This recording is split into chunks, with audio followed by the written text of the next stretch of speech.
Hi, I'm Leon VanderPol, the founder and director for the Center for Transformational Coaching and Living. In this podcast, I'd like to talk with you about a common question that I get asked relating to the deep coaching work and transformational coaching in general. And that is the question around how coaching and healing work together. So some related questions to this are, so why is healing important, say in transformational coaching work, or what is the role of healing in transformation? Is transformation itself healing? Or can we blend coaching and healing? So questions like these I'm going to address in this podcast because there is a significant interest in how coaching and healing can work together or come together actually within a coaching context. So I think it begins with an understanding of what healing is or what healing means. And there are two common images of healing that are out there. Now, the first image of healing is to fix or mend something that is broken. So that's one common image. For example, I break my arm. It's broken and I'm going to go to the hospital or to visit a doctor and I'm going to begin to fix or mend that broken arm. But it can also relate to how we view people who may be mentally or emotionally broken in some way, and we have this perception of these people as needing to be fixed or mended or healed. Okay, so that's the first image of healing. The second image of healing is to become whole and complete.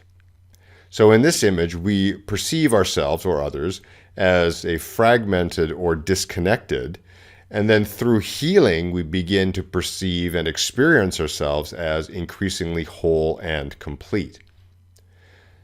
Now, when it comes to transformational work, deep coaches are primarily concerned with the second image. So we do not see or hold ourselves or others to be broken per se. We see them as whole and complete. But somewhere along the way, through the conditioning of life and the experiences of life, they've become disconnected from that perception, from that reality.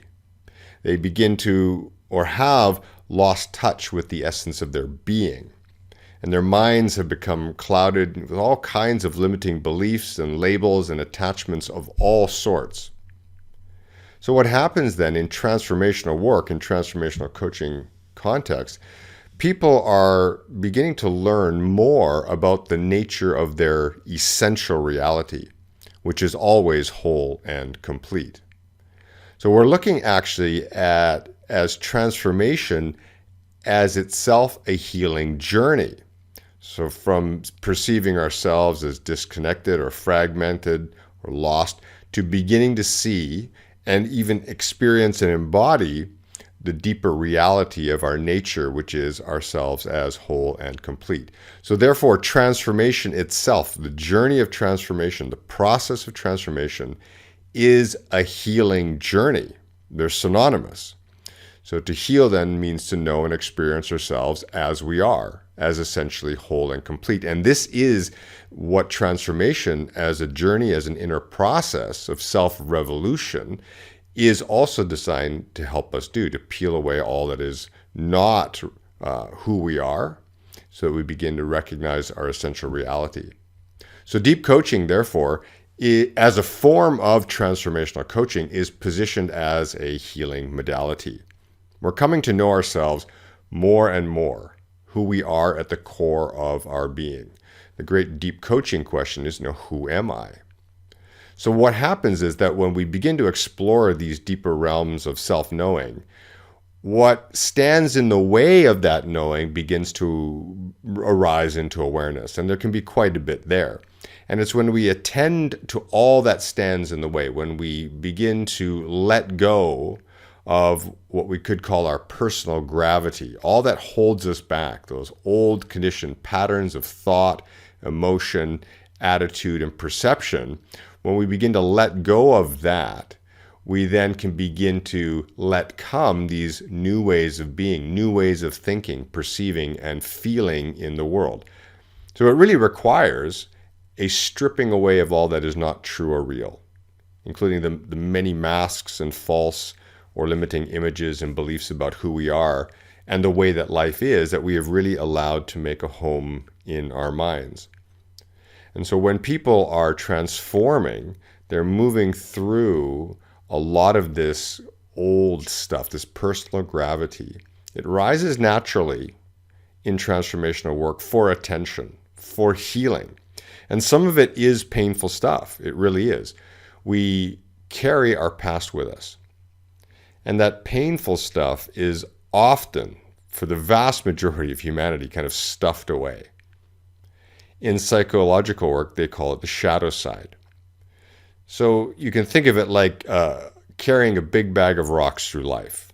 All of that unattended sorrow, the hurts, the disappointment, the griefs of our past, unless they were attended to, unless there has been some healing work or grief work done around it, we tend to just kind of stuff it away, compartmentalize it, and carry it around with us. However, what happens is that when people embark on profound journeys of inner transformation, that stuff starts to bubble up for attention. And people are literally saying to themselves, I see this as so much of who I was, but this is not who I am.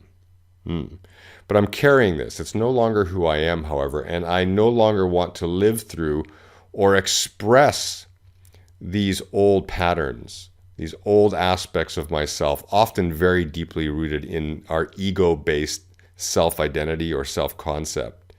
And they're often distorted, limiting versions of who I am, but they're coming to sense that there is more to who they are. So they're willing to embark on a journey of healing, which takes them into much of this so that it can be attended to, released, forgiven, let go, and thus accelerating the transformational work of coming into true self-knowing.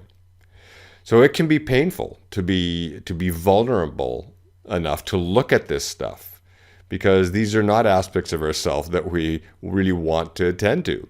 But it's there. It bubbles up in transformational work because there is a deep inner sense that if I really am to embody more and more of my authentic self, my real self, then I need to attend to all that which is not authentic and true to me. So that pain, the discomfort, the unease that comes along with it is perfectly normal. It's perfectly functional, and it's an inherent part of the dynamic of transformation. And if we're going to be transformational coaches, we have to understand that it's an inherent dynamic of transformation, and that therefore healing work in a coaching context becomes a necessary part of transformational growth. And the work that we do in the Deep Coaching Intensive is to help position the coach to facilitate these kinds of experiences for people. Now, I would like to clarify a couple of points around this related to questions that people ask. One of the points is that healing and coaching is not therapy, but it is therapeutic. In transformational coaching, people, they do not come to dive into their past. They actually come to move forward into new ways of being and living that they are sensing are emerging in them, this kind of impulse within to step into higher ways of living, to live more authentically, to live more aligned to the depth of being, the true self-knowing. And they sense that there is a greater reality possible for them. So it's very much future-focused in that way, which all coaching is. But since we carry the past with us in so many ways, and this stuff acts like an anchor, like visualize for a moment like a hot air balloon trying to rise, but the weight of the ballasts keep it anchored to the ground or near to the ground. So we've got to be removing the ballasts so that that hot air balloon can rise to its full potential. But that stuff is challenging, as I've mentioned, to attend to. So we're not here in the coaching context to analyze the past or to dig into it. So the coach is not digging for pain. However, it's naturally going to rise, and therefore it must be illuminated and attended to, which means to release it, forgive it, love it, let go of it, accept it, whatever it may be, so that the person can really move forward into new paradigms of experience. So healing and coaching is not therapy, but it is therapeutic. And the second thing is that as coaches, we're not looking at the person as I mentioned before, as though there's something wrong or broken. Now, they may see themselves that way because transformation as a process inherently is uncomfortable at times. And people can be very confused around what is going on within themselves and why they are experiencing this need to look at some of this stuff that has just been stuffed away for so long. It's just there. But we do not see people in that way. We do not see people as having something wrong or broken.